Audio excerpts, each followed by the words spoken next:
नमस्कार मंडळी, कशा आहात? मजेत ना? मजेतच राहा. आज मी बेसन पोळीचे लाडू बनवणार, नरम आणि खुसखुशीत, अगदी साध्या सोप्या पद्धतीने. बघा किती खुसखुशीत झाला आहे. लहान मोठ्यांना सगळ्यांना आवडणारा हा लाडू. अर्धा किलो बेसन आणि अर्धा किलो साखर घ्यायची.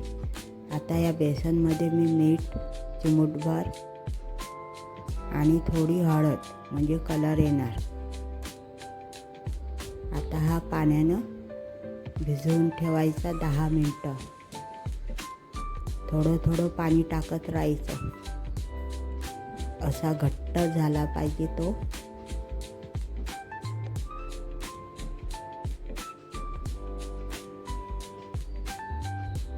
अशा प्रकारे घट्ट झालेला आहे आपलं पीठ.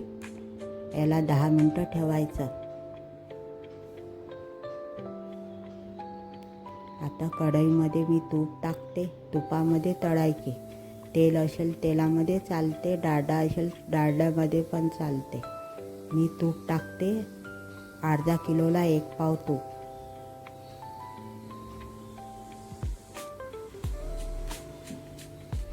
आता याच्या पुऱ्यासारखे लाटून घ्यायचे तूप लावून. जास्त मळायचं नाही, फक्त वरवर चुरायचा उंडा. आता पुऱ्यांसारखे लाटून घ्यायचे आपण बेसन पोळी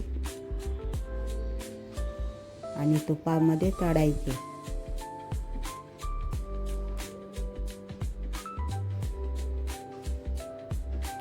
आता अशा प्रकारे मी सर्व पुऱ्या लाटून घेतल्या. तुपामध्ये एक एक तळायचं. कमी पावरवर तळायचं म्हणजे एकदम मस्त आतून होत राहते.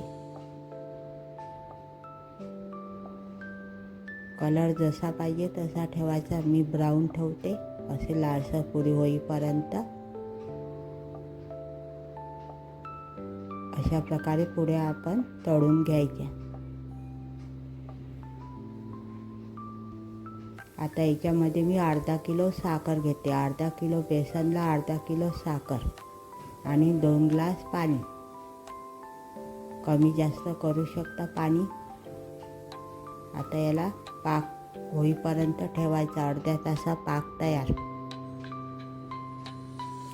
आता बेसन पोळीचे आपण तळून घेतले. आता याला बारीक करू मिक्सरमधून.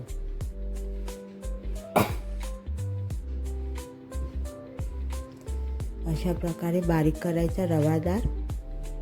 याच्यात थोडी काजू आणि विलायची टाकायचं. अशा प्रकारे आपला पाक तयार झाला. असा गोळामंद झाला पाहिजे पाक, म्हणजे चिकटला पाहिजे एकतारी. जास्त घट्ट पण नाही, जास्त पातळ पण नाही. असा हाताला चिटकला की झाला आपला पाक. आता आपण याच्यामध्ये टाकून घेऊया लाडवांमध्ये. थोडं थोडं टाकत राहायचं. सगळं मिक्स करायचं.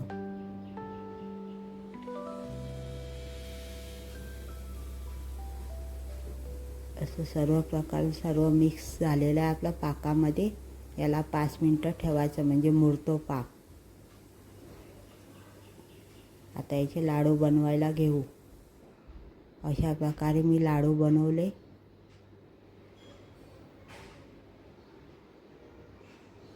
अर्धा किलोमध्ये 50 लाडू तयार झाले आपले. असे घरी करून बघा नक्कीच. बुंदीच्या लाडवासारखे लागतात हे लाडू.